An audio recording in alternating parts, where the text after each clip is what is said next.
Hello and welcome to another episode of the Simon and Friends podcast. I'm Simon Shortt. Joining me this week is Josh Limesand. Josh, welcome back in, man. How you doing? Doing great.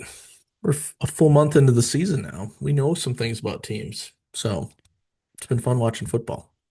It already feels like it's going too fast. And Oh, for I sure. I have never been the like week two catastrophizing it's almost over sort of person when it comes to doing this, but I can feel I guess it's because I could feel like week four does really feel like okay, things are like really solidifying now. Yeah.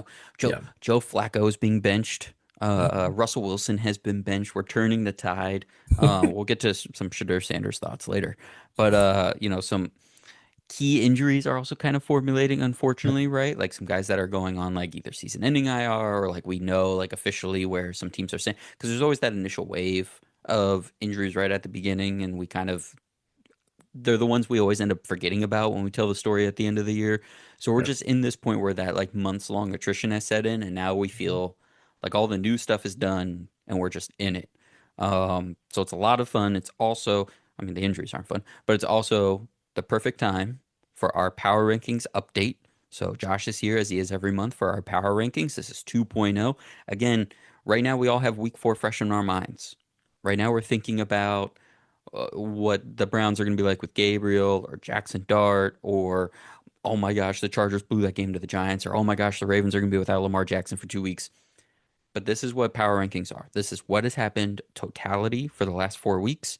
Yep. And Josh and I will present where these teams are 4 full weeks into the season and talk about it as a whole. So our rankings aren't just what happened this week or what's going to happen next week. It's this first month of the season. How did it go? And Josh, I got to say, when this is the first year we've done it where I know your answers ahead of time, and then you see Mhm. mine when I put mine in. We're pretty consensus, man. This is one This of our cleanest, I this think, is rankings we've impressive. had. I will say of our top 15 teams, we have exactly the same, just slightly different order. Yep. The teams that we both kicked out of our second tier it will be funny. You'll see it when we get there. And then even in our bottom 16, like everyone's kind of tiered off in the same range. So we're not seeing this too differently from each other. I don't know if it's because we've been podcasting together for 4 years at this point, or just because maybe everybody will agree with this. So, what anything stand out to you when we were doing it this time, or did it all feel pretty straightforward? Well, to me, and we'll talk about one of my teams that I'm going to mention here pretty close to the beginning. I feel like after 4 weeks, as everything stands, I've almost narrowed it down to like five legitimate contenders, maybe six before the Lamar Jackson injury, but Hmm. depending on how long he's out. But there are few teams that I see as potentially dominant forces. Now, I'm a big fan of get to the playoffs, anything can happen. I've been that way since I was a kid. Just Yep. got to get my Vikes to the playoffs, and then you never know what can happen, right? I am the eternal optimist in that regard. But if I'm using my analytical brain, I see a small handful of contenders um, after these first 4 weeks. Again, lots can change, but there's a few teams that I think are cream of the crop. And so that's the first thing I noticed. Like I felt pretty confident with the top end of my list. And then I can't wait to get till I get to my biggest mover later on because they have a long way to go, but it's exciting. So I wrote down all my pluses and minuses. I'm still trying to figure. I don't remember exactly who my biggest mover was. We have the yearly like okay, Joe Burrow gets hurt, so the Bengals have to be adjusted pretty heavily. yep. Oh, there's a big mover. Yeah, that's right. Okay, I we'll think we'll we have the we'll get same to it. big mover because we're only one apart on my Yeah, biggest. no, we're in lockstep with a lot of these things. So let's get right down to it. But before we do, I guess that's not getting right down to it. But let's get to this next thing here. If you're here on YouTube, thank you all so much for being on YouTube again. We are here on YouTube. Every episode of the Simon and Friends podcast is now on YouTube. Like, subscribe, share.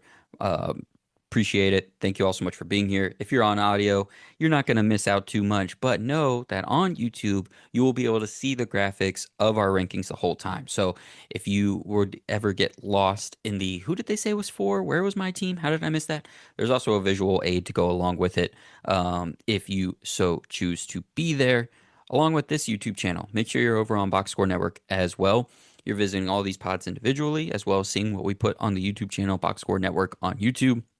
And these are our individual podcasts, tricky takes, Odds on favorite slash 70 chip cast with Robertson and Ben doing their Commanders talk. Ben on Pro Football Enterprises does a bunch of cool shows over there. If you need what's happening in soccer, because CONCACAF is still putting out pods. And then Tricky Takes is over on YouTube as well, but they are covering NFL and MLB right now. And Two Peas on a Pod. They are doing their weekly NFL recaps, and they're also doing the Waiver Wire show as part of their episode. But if you need fantasy football waiver wire advice, you can check that out on Tuesday mornings from Two Peas on a Pod. Simon, So, that's why football season's moving so fast right now. It's because once you get into fantasy mode, you watch football through Monday night, and then Tuesday you have to think about the waiver wire. that's There's it. really only one day, that's Wednesday, and then Thursday you're planning your lineup already. So the weeks move real fast because of that. Just you just gave me a summation of my entire life and unlocked that for me. Who needs therapy? Josh is here to help you figure out why your life is chaos between That's right. That's why it's fantasy flashing football before and your nine to eyes. five. Yep, that's it. All right, here we go. Let's get into our ranks, Josh. So if you're here on YouTube, you can see our entire top eight, top tier here, and we have all the same teams. So we have the Philadelphia Eagles atop the rank, unchanged. This was our number one in our preseason rank as the Super Bowl champs. It's not as pretty as you would like it or they would like it, but they are 4-0. They've beaten Mhm. the Cowboys, Chiefs, Rams, and Bucks. That's three quality teams Really and good a teams. really, really good offense in the Cowboys. They're 12th in DVOA, 16th on offense, 14th on defense, ninth in point differential. I will say I think the guard play, you can see the difference, and that's where a lot of the run game is. Landon Dickerson's been banged up all season. Tyler Steen is a step down from Mekhi Becton so far over at right guard.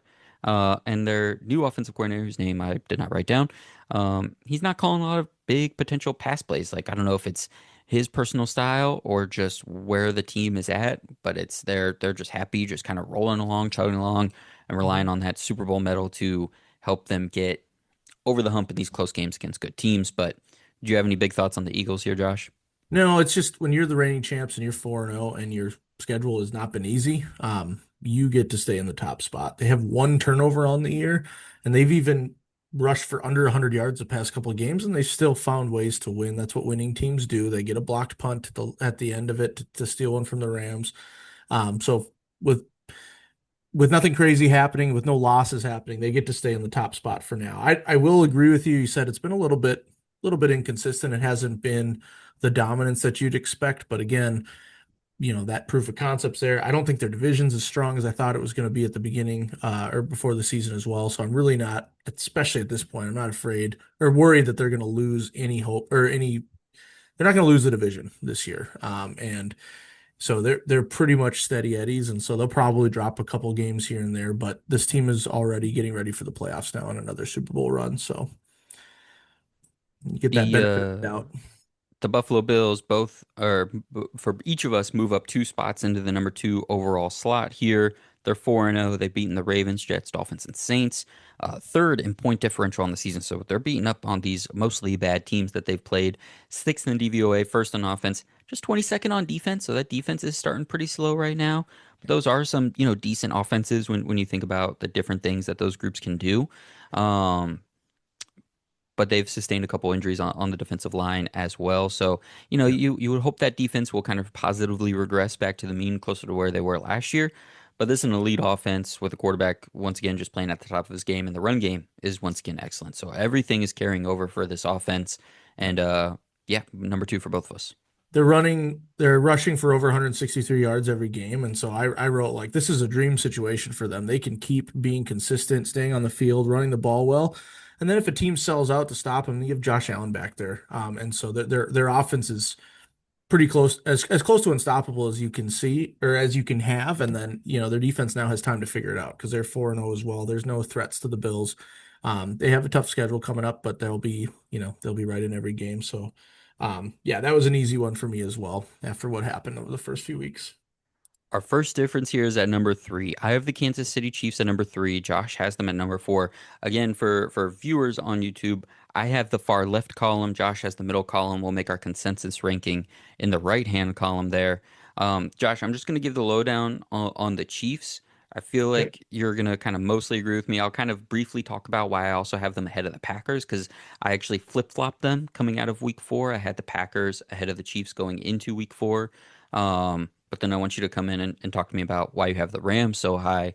So the Oh Chiefs yeah. are 2-2. They've beaten the Giants and the Ravens. They lose to the Eagles and Chargers. They're eighth in DVOA, seventh on offense, 13th on defense, seventh in point differential.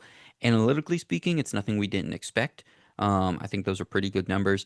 Xavier Worthy going out early in week one stalled a lot of what I expected for this offense. I mean, I said they were going to come out hot, attack downfield. Mahomes was my preseason MVP pick.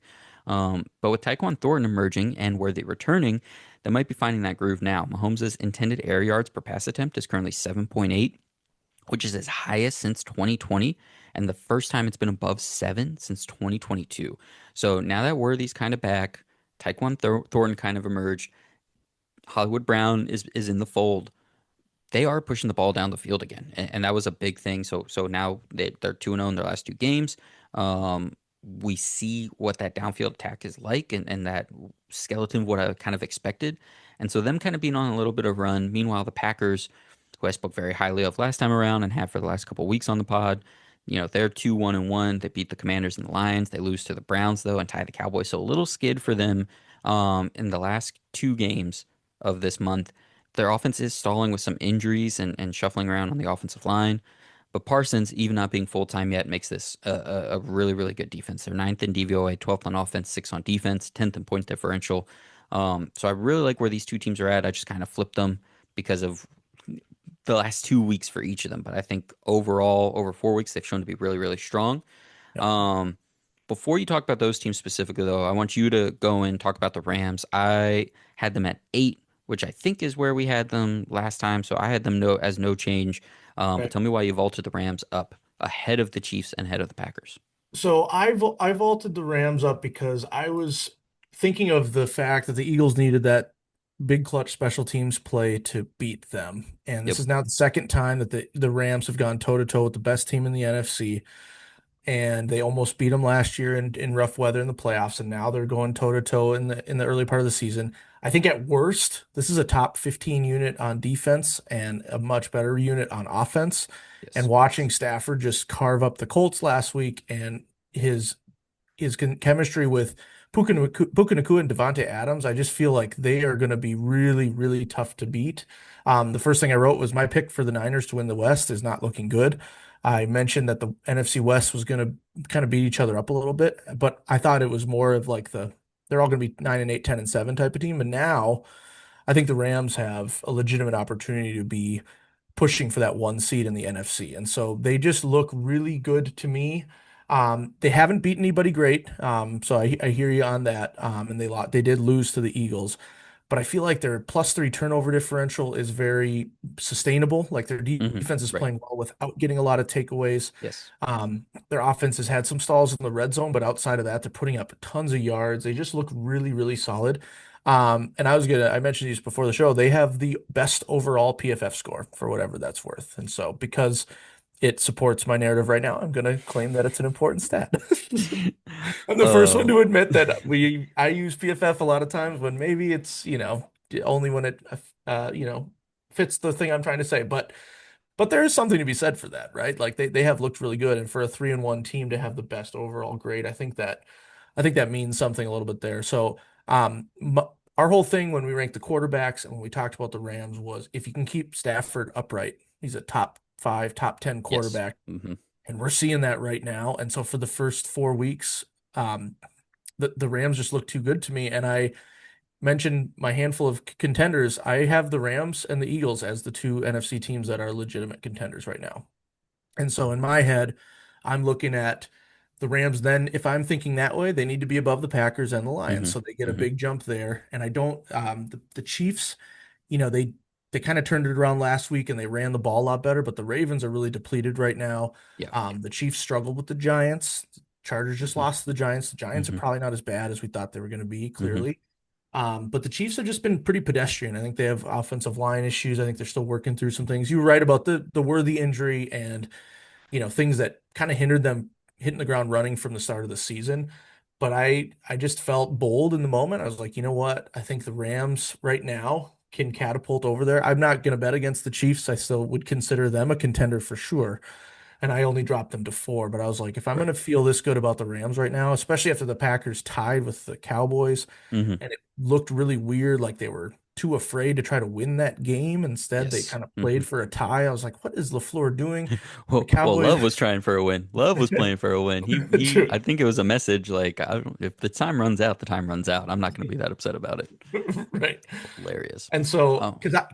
I was the same as you. I was prepared to keep the Packers up here because their defense looked completely dominant the first two Hmm. weeks. And then losing a close one to the Browns, who also have a really good defense, I was like, okay, this is a blip. That's fine. Hmm. Hmm. But the way their defense could not stop the Cowboys, who do have a good offense, but the Cowboys don't have a defense. And so like you would think that the the better defense would win out enough there. And so the fact they only got a tie and it was such a high scoring game made me feel like I need to drop them a little bit, especially after the Lions, I think, have proven themselves to be another year as a top five offense. So that explains kind of my mix and matching around. But the real explanation for the Rams launch up to 3 is they looked the most like the contender after the Eagles in the NFC, and I was like, that's where my head's at right now. So might be premature given the strength of schedule, but they just I don't know how anyone's gonna stop that offense. And if they have the defense that they have this year, which is better than we thought last year, and now it's still really good, they're not relying on those takeaways like you talked about. Um, I, it's hard to pick against them right now. Yeah, the on the Packers defense, real quick. I mean, dude, Dak was just freaking awesome. I was having the time of my Dak was life, awesome. man. Dak was Yeah. insane in this game. Um, you look at their first 3 weeks: Lions, Commanders, Browns, and now the Commanders game. Did Daniels go out during that Commanders game? I Yes. think so. No, Okay, no. He played most of it. I don't know I if he think I'm finished pretty sure it, he but played most of it. he But played here's the most thing, of it. because we saw them then still cook in week 3 against the Raiders, right? Like put up big numbers. So that offensive infrastructure is still really good. They Yes. gave up 13 points, 18 points, 13 points in the first 3 weeks. Okay, Yeah. that's the Lions, the Commanders, the Browns. The Lions turned around and scored a 50 burger the week after. Yeah. They only put Yeah. 13 up against the Packers. Um, they allowed less than 246 or fewer yards in those first 3 weeks: 246, 230, 221. I think that game, I think week 4, Dallas, Green Bay, I think that just speaks more to Green Bay or to Dallas than against Green Bay. Yeah. Um, I'm pretty confident that Cincinnati, Arizona, Pittsburgh, Carolina, we'll see what Philly looks like by week 10. These next 4 games, I'm pretty sure, and again, this isn't projecting ahead, but I think these next 4 weeks are going to look more like the first 3 weeks of the season for Green Bay's defense. Yep. And this is going to be more about Dallas's offense being fantastic. Um, on your stuff on the Rams, I love the Rams. When I was doing my rankings, and we try to not overreact. We try not to vault teams too high or too low. In most cases, especially too Right. high, especially Right. getting into that inner circle, right? Yeah. We love the Rams. We've been talking about them. Right. I did prioritize like moving the Chargers up, obviously, Yep. but then I went back and I watched that. I watched part of that Eagles game again because yeah, you're right. They're a wild special teams play away from being 4-0 and beating the league's newest, hottest team in the Colts, a team that pushed the Chiefs to get into the AFC Championship game last year in the Texans, and the Super Bowl champs Eagles, right? Yep. So that's already really promising. They're a top 10 unit. They're 3-1, obviously, third in DVOA, second on offense, 10th on defense, 11th in point differential. They're like one of 3 teams, I think, that are top 10 in both offensive and defensive DVOA. And when I went back and watched that Eagles game, their trenches are cooking. They are Yeah. pushing Yep. the Eagles around on both sides. And their offensive line has been dealing with injuries all year. Like Lark Jackson missed a lot of the preseason because of some blood clot stuff. Dotson has had an ankle sprain. Avila has had an ankle sprain, and I think was even out during that Eagles game. Um, and they are pushing the Eagles' defensive line around. Kyron Williams has all these running lanes early in that game. Stafford has been up all season, and like you said, playing at an MVP level. That defensive line. I mean, remember last year when it was Jared Verse versus Lane Johnson on whatever primetime game that was, and like they were having their battles going back and forth. Like Verse was everywhere, and that whole defensive line was getting anywhere they wanted this time around. So I love this. I also want to move them up. I don't know if I can do all the way to 3, Okay. um, but and I hear everything you're talking about. Like Green Bay makes me a little nervous, but those first 2 weeks, man, were just so sick. And you said it with the Cleveland. We'll Yeah. talk about them later. Their defense is just back. Like last year was a negative blip for them. They're regressing back to being positively regressing back to a really good defense. Um, I'm not quite ready to put the Rams all the way up to three, but I love it. It's spirited. Um, but I got to say the Detroit Lions, who we both have at five. Yeah. I was I was nervous about them. I think I had them at 10 in the preseason rank. You had them at seven. I want to say we ended up putting them at six. Yep. Um, they're 3-1. They've beaten the Bears, Ravens, and Browns. They lose to the Packers in that week 1 game, which that seemed like their blip, right? They're second in Yep. DVOA, fourth on offense, fifth on defense, first in point differential. I mean, they are just cooking. Like it Yep. looks like, there's no change in terms of Ben I think Johnson, if and they that's what we played, were worried about. I think if they played every game in Detroit, they'd be the best team in the history of the NFL because Well, yeah, yeah. there is that element there. That is certainly always that's a great point. What By were the these last fantasy three games home podcast I games? listened to said they average like 34, 35 points at home, and then Yes. you drop the 52 on Chicago, and then Cleveland comes in. You're like, ooh, Cleveland's got a good defense. No, it doesn't matter. The 34 at Lions are still home, at 30 some points. Baltimore, Like, at Baltimore Monday night, but it's still September 38. yeah, So I mean that's something. But we mentioned Baltimore. I mean, we'll talk about Baltimore, but Baltimore's Baltimore's defense depleted, is and is depleted. yeah, and Meanwhile, their Green Bay running on game the was, road, was their 13th. running game against Baltimore was pretty elite, but I think there's a lot that goes into that in the Baltimore game. Like you said, weather's still nice in Baltimore in September, so Yeah, so TBD on Detroit, but we both moved them up to one because they look like they are still kind of yeah, right in that mix. And for me, the defense, like Aiden, like I was kind of worried about where Aiden Hutchinson was going to be, right? Like, was he going to have a slow start? Was he going to need like a full year to really get back to it? right, He's playing awesome again. DJ Reed, the corner, just went on IR, but um, their safeties are Branch and Joseph are still making all the plays you would yep, expect. Their linebackers look really good this year, yeah, so and they I are think still doing everything they need to do defensively and way more than I expected. Even my worst predictions of what like my lowest projections of what the offense were going to be were still like 9 to 12, so still like yeah, very good. yeah. It was the defense I was more worried about, but shoot, their defense is playing out of control right now.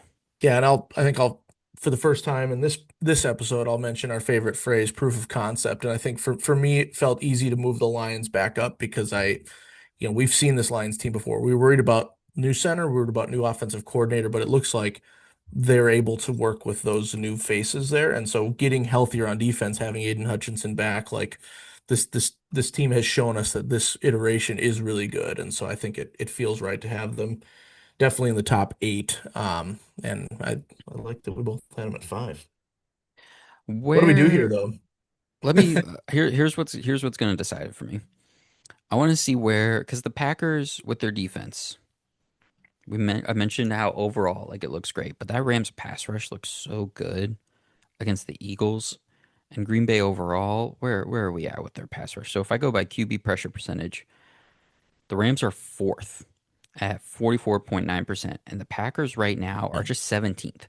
Now the defense overall is still very good, but with Micah Parsons still kind of working back up, and he was dinged in that Cowboys game. Remember, he went out for Yeah, a little while. He went in the tent. That pass rush isn't quite where it's gonna be just yet. And I mean they're still awesome, but right. 17th, I can get the Rams up ahead of the Lions and Packers. But I Okay. think I think I need the Chiefs to stay at three because Okay. this like week and a half where they've had their receivers healthy, here it is again, proof of concept. Like that's Yeah. exactly what I expected going into the year. So to me, that confirmation bias of like the Yep. Leo meme, how many of my things can I say in 2 sentences? Proof of concept, Leo meme, confirmation bias. That's all there, right? I saw it, so now Yes. maybe it was a week and a half late, but it was all there, so I feel Yep. very confident. Yep. But I'm thinking, can we do Chiefs at three, Rams at four, I will agree to that simply because we know that in our power rankings, up an eight or no, what the Rams were at nine Rams after were a at month eight, ago. Rams were at eight, so Oh, up they were five. up five. Yeah. But up Up into five is that up into that upper echelon, like that doesn't really happen. We yeah, we moving have up. the like bad Yeah. to average or average to like pretty good. We don't really have the like good Right. into very, very good too Yes. We often. we usually like to make that a hard jump to make. So I can get on board with that. And of course, I'm never betting against the Chiefs either. So the Rams get the Ravens, or sorry, the Rams get the Niners, the Ravens, and the Jags before their bye week. So that'll be a good stretch for us to confirm whether or not they deserve to be in that upper echelon. Right now, they look like they will, but they got to earn it a little bit longer. So I think last time we did this, I did a good job of hiding the screen anytime I put the consensus board up. But now you guys are all just seeing me toggle stuff around. So I hope you're all enjoying that. So now the question is, so that's our top four: Eagles, Bills, Chiefs, Rams. I love that. yep, Um, Now the question is, so Lions, we're gonna get into that like spiritually. What do we want to happen here? right, So the Packers were at 5, and the Lions were at 6 in our yeah. preseason ranking. So do we want them both to just be unchanged? Or do the Packers need to go down one with the Lions going up one? Do they need to flip flop? Or are they kind of just what we expected at this time 4 weeks ago? Yeah, I think for me, if they were both 3-1, especially because the Packers beat the Lions in week one, I'd say, well, we should keep the Hmm. Packers ahead of the Lions by one spot. But man, that Sunday night game against Dallas really was a bad Yeah. taste. I'm with you. I think their defense is still great, and I think they'll bounce back. But that's just like I had my Yeah. first thing I wrote was the Packers defense is so good. This Cleveland loss is a Yep. blip, and then they go to Dallas and Yes. it just doesn't make sense. So I would put the Lions there because of that, and then I think you're right. I feel a little better about the Lions now than I did 4 weeks ago, and I guess I do feel just slightly worse. I'm not like panicking about the Packers or anything, but no, just seeing that 17th in QB pressure percentage, it's like, okay, they're not quite where I thought they were. Now it might be even scarier because their defense is still awesome with the pressure rate not being crazy. So when Parsons right, does get, but Parsons still being dinged up and like maybe even coming out a little worse for wear than he already was in against the Dallas in the Dallas game does yep, make me pause a little bit. So I think that's fine. I think let's reward the Lions for kind of that proof of concept, like being who they are, showing us again that they're just as good without Ben Johnson. Green Bay still a small step to go, but still top 6. I think is very good. yes, for sure. All right, excellent. Let's get into this now. So we have the same two teams up for 7 and 8 here. How high do we want to vault the Chargers? How far do we want to ding the Ravens? Let me talk about both teams real quick. Sure. The Ravens, I have them higher, so I'll just talk about them. They're 1-3. They have the win over the Browns, losses to the Bills, Lions, and Chiefs. Three teams that we've already talked about tonight. The gauntlet. 14th in DVOA, 8th on offense, 26th on defense, 20th in point differential. The Chargers, 3-1 with wins over the Chiefs, Raiders, and Broncos, and the loss to the Giants in week 4. They are 10th in DVOA, 13th on offense, 7th on defense, 12th in point differential. What was we do we have this? We have these teams in the same order. Yeah, So there's probably not too much to say. We're just having one spot yeah, difference, but we both have the Ravens ahead of the Chargers. yeah. Anything you want to say here about these two teams? Um, I don't really need to say too much about the Ravens. I think, unfortunately, this is you never like to make excuses for teams, but this is an injury excuse type of thing for the Ravens. Yeah, they weren't playing perfectly, but they were still. There's a reason we had them in the top four to start the season, and so this is a preemptive drop to at least 7 or 8 for me, and then eventually, if we find out Lamar's out, I mean, this team could be Hmm. plummeting pretty far. If you can't, depending on how much they can get Derrick Henry going without the electric nature of Lamar Jackson playing quarterback.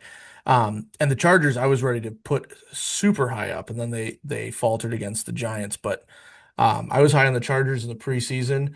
They slipped. They're 3-0 in their division already after 4 weeks. That's huge. How amazing is that start? And Herbert looks great. They're getting Quentin Johnston involved in the passing game. They're Hmm. overcoming the Rashawn Slater injury. It kind of became an issue against the Giants, right? We knew the Yes. Giants had a good front seven. Yes. We just didn't know if Hmm. they had anything else that was good. So credit to them for putting together a win against a close team. They had a rejuvenation behind Jackson Dart, who didn't actually, play amazingly well, and then they lost Malik Neighbors. So who knows where the Giants go? We'll get to them later. But I don't think that looks as bad of a loss. I thought the Giants held their own as well as they could against the Chiefs a couple of weeks ago as well. That wasn't a complete, blowout either. And so the Chargers losing to the Giants, I'm like, I don't know if I hate that as much, assuming it doesn't send them in the free fall. They had a couple turnovers that cost them, but the Chargers are eighth in total yards offensively, and they have that defense that you mentioned is a top 10 defense. Like this team has everything you want: high power, potentially high powered, but consistent offense and a really good defense. So it makes sense to me that they're going to be, kind of the class of the AFC West. And because they have that head-to-head win over the Chiefs, like the Chiefs might actually have their work cut out from this year to win that division. And I love that. And I love that the Chargers are 3-0 with their division to start. That you cannot have a better start in this league than that.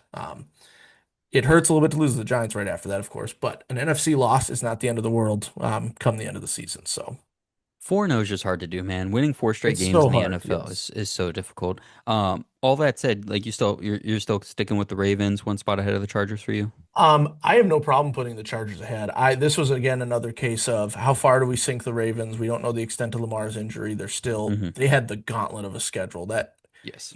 Lions, Chiefs, uh, well, I'm blanking on who else it is. Bills. Bills Yeah, week one. Lions, Chiefs, Bills. That's an insane first few games. So Literally three of the top five teams we have mentioned tonight. yeah. So it's not fair after these 4 weeks. And if we want to avoid getting into the prediction and the projecting game, Right. we should probably keep them at 7. We Yeah. both had them ahead of the Chargers, even though Right. in our heads, this team's probably out of the top 10 if Lamar is down for a significant period of time. So Yeah. My two I think that's right. And what was nice, again, proof of concept. We're talking about the Browns, how good their defense might actually be this year. The mhm. Ravens still put up 41 points on them. So like and Yes. they're eighth on offensive DVOA, which is huge. Like that offense is still there. The defense, and we've seen this happen with the Ravens. This defense just like ebbs and flows, but the offense is maintaining. I know the 1-3 record versus the 3-1 record is really tough. Yeah. Um, Yeah. Yep. gosh, It feels the whole weird. we sound old a lot of time when we pod together, but if a true old head watches this and they're like one team is 1-3 and the other's 3-1, what are you idiots doing? Yeah, exactly. They will be very confused. But like the Chargers were already rewarding pretty high, right? Putting them at 8 moves them up 5 spots. The Ravens, they're already moving down 3 spots if we do this. We know the offense is there. Again, we're not predicting ahead for what these next few weeks, although the Correct. record can't be much worse than it is right now. This is It's all so true. silly. We're such goofballs.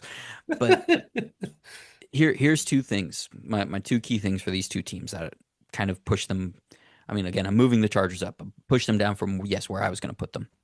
Yeah. So the Ravens are 16th in their rush offense DVOA, despite being 8th overall in DVOA.